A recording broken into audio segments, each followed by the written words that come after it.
Let's talk about Little People, Big World season premiere 2020. Okay, this is the third time I've made this video. Some of you might have seen it yesterday and the audio disappeared. I don't know what's going on. I really don't. Anyway, let's get back to this. I've been watching this show since the very first season, 2006, I think. So, wow, have things changed, huh?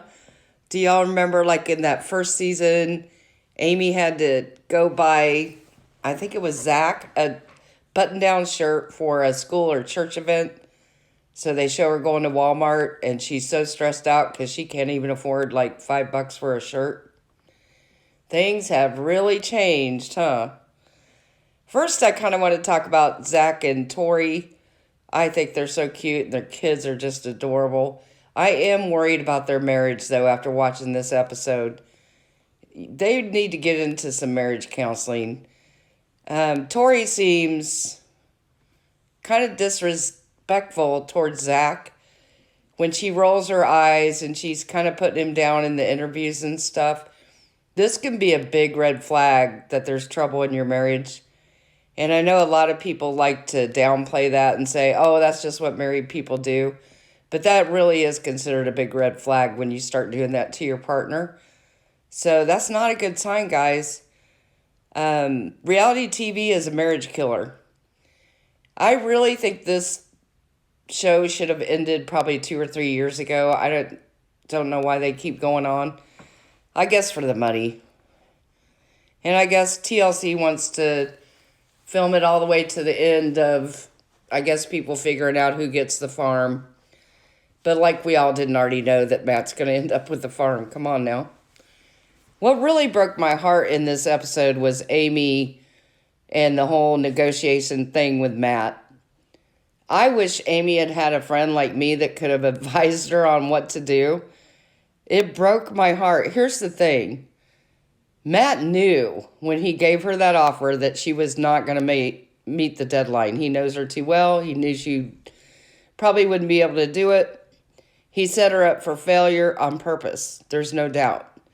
What I wish she would have done was immediately, like the very next day, found the best business attorney she could find, or maybe two, and got in with him as soon as she could, gone over the offer, come up with a counter offer, and within 2 weeks went right back to him and said, here's my counter offer. And I would have timed that counter offer to say, you have 48 hours to accept or reject this offer. That would have rocked Matt's world. He would not have known what to do. But instead, she played right into his hand and did exactly what he said she was going to do. It broke my heart because you see her literally crumbling before our eyes when this offer comes up. The other thing I want to say, though, is I agree with Matt that she should have seen this coming.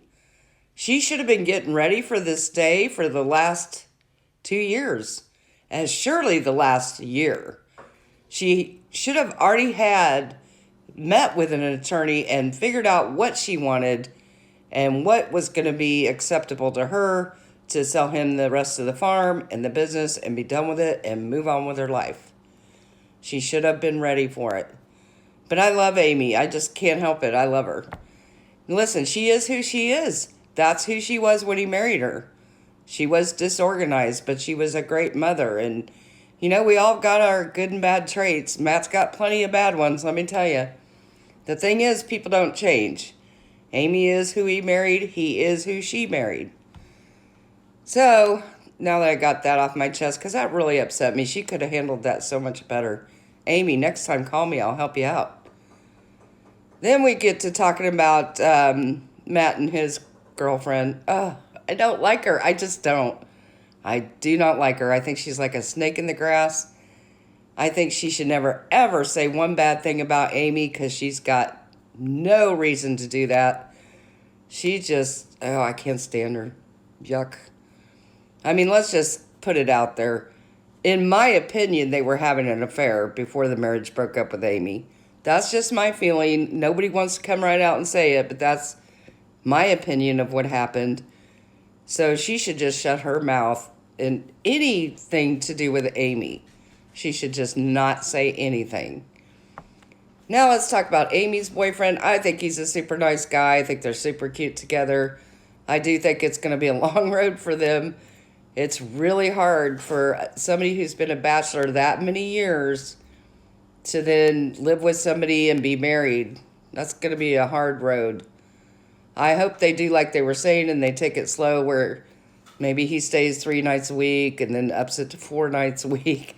I think they're going to have to go slow because that could go bad rather quickly. And I'm sure Amy's set in her ways too. You know, she was married for so long and now she's kind of gotten a taste of living on her own. But I really hope it works out for them. They seem like they're so in love. So I hope that works out and becomes a great thing for them. I just think once she gets Matt in her rearview mirror, she will be shocked how much her life turns around and how great life can be without all that. Well, I myself have been through a big change where I lost my horse farm and, you know, life does go on. At the time you think it won't and you think you've lost everything, but it will go on and it will get better. And you can just move forward and have a great life.